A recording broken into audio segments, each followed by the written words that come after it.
Hello front porch art friends, and welcome back. We are going to be working on our abstract poinsettia.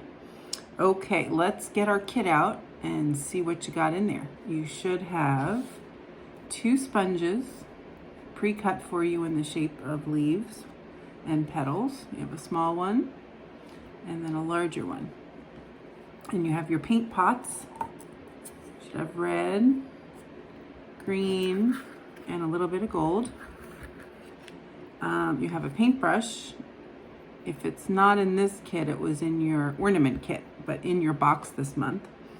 And your watercolor set from previous months, or if you're a new subscriber, then you have a new set in your box this month. Okay, and your watercolor paper.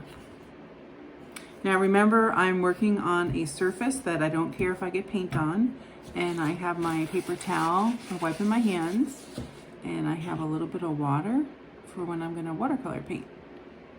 All right, let's get started. So we're gonna start with painting our leaves, and there's 2 ways you can do this. You can open up your paint, get the brush, and paint it right on the side of the sponge.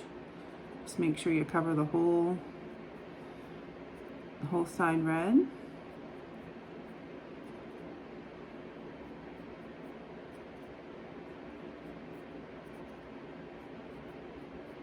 Get a lot of paint on there because the sponge will absorb some of it. And make sure you get it all the way to the edges and the tip so you can see the whole shape of the leaf. And this is going to be our petal, actually, our poinsettia petal. Okay, once you have the paint on there, I want you to turn it over, and it's like stamping with it. And you're going to put it down and kind of press on it. And then lift it up. See? And you're going to do that for your different petals. Now, the thing about abstract art is, although I'm making a poinsettia, it doesn't have to exactly look like one. It's going to resemble a poinsettia. So I'm just going to have fun with these then. I'm going to keep painting them. Now another way you can put paint on is, and I just use a piece of scrap cardboard, so you don't need anything fancy, is to dump a little bit of the paint onto a piece of cardboard or even a paper plate that you can throw away works well, and sort of spread it out with the paintbrush. And then you can kind of dip your sponge in it. You can put paint on that way too. And then come back over. And I think I'm going to make another one over here. Pick it up. See? And you can make more than one. I can go back in and make another one because it's a sponge, so it is absorbing a lot of the paint, so you can make several before you need to put more paint on. And then you're just going to go around this whole piece of paper putting on your leaves, either brushing the paint on or dipping it on and pressing down. And do it again. Oh, I can even overlap if I want to. I can put some more paint on. The dipping method is a little faster, and brushing it on takes a little longer, so depending on how much time you want to spend on the project, you pick which way you want to do that. So I think I'm going to overlap over here. I'm going to put one right on top of this other leaf.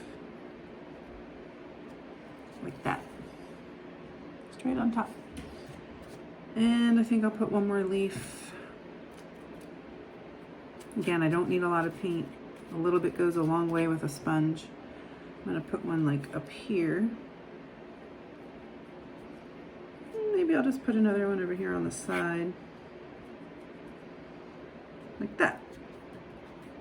Okay. I think I like it like that. Now I'm going to put my sponge aside. I'm going to wipe my hand off a little bit. And I'm going to get my smaller sponge, and I'm going to make my green leaves. And what you can do, same thing, you can wipe off your paintbrush or wash it off if you want to. You have water for your watercolors. Maybe you want to get that red paint off of there and wipe it off. And do the same thing with the green.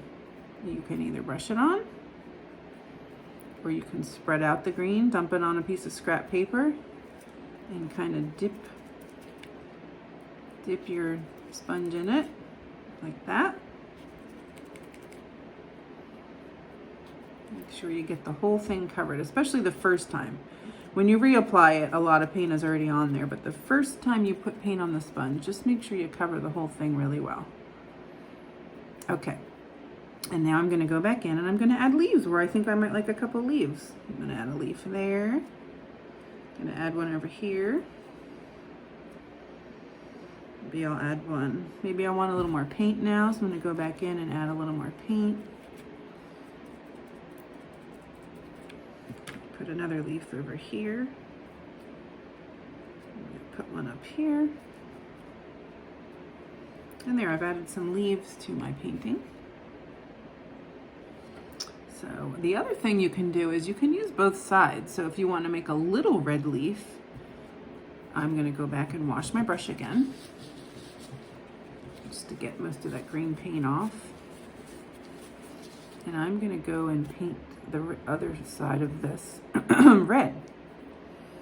I'm going to dip it in the red.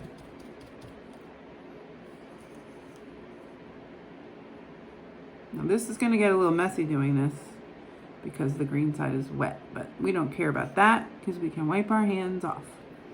Okay, now I'm going to go in and maybe put a couple of little red leaves in. See? There's one little red one. I'll put a little red one over here.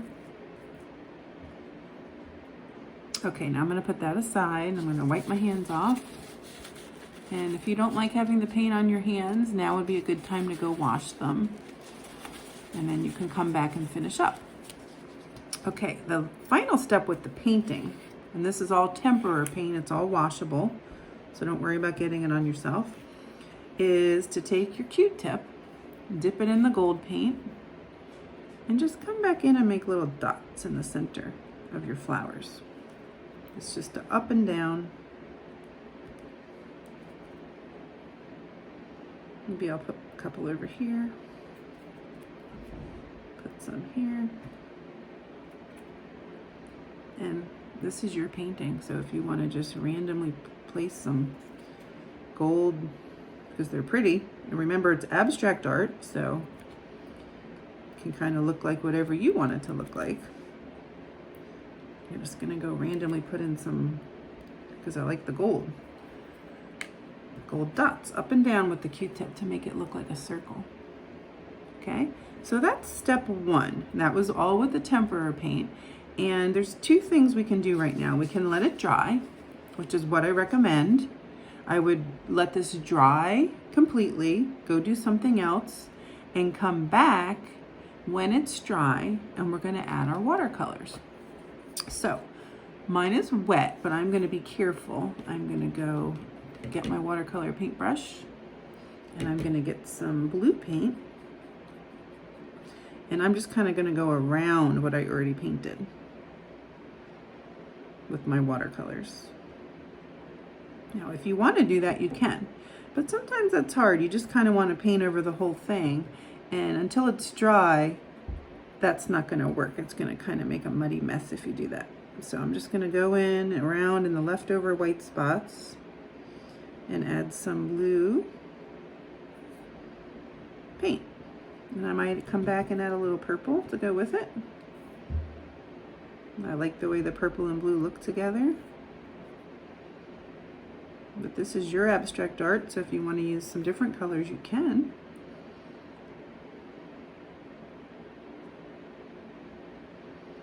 Maybe I'll go back in over here and add a little more purple. And see, I'm just painting in the white areas because I know that that's dry. I'm not painting here where it's wet. Now, before we started together, I did paint a few leaves red and let them dry because I want to show you what it looks like when you go right over the leaf. See, you can do that once it's dry. I did these earlier so that they're dry now. And you can go right over the leaves and it makes it much easier to paint once it's dry. Okay, but that's an important thing to remember because if you go over it all now, while it's wet, it's just gonna get kind of muddy and brown, and I don't think you're gonna like it. Okay, so now I'm just gonna go back in and kind of finish up painting just the white areas, just with a little bit of watercolors. Gives it a soft look. And remember, if you use more water, the color gets lighter. If I use more paint, it gets a little darker.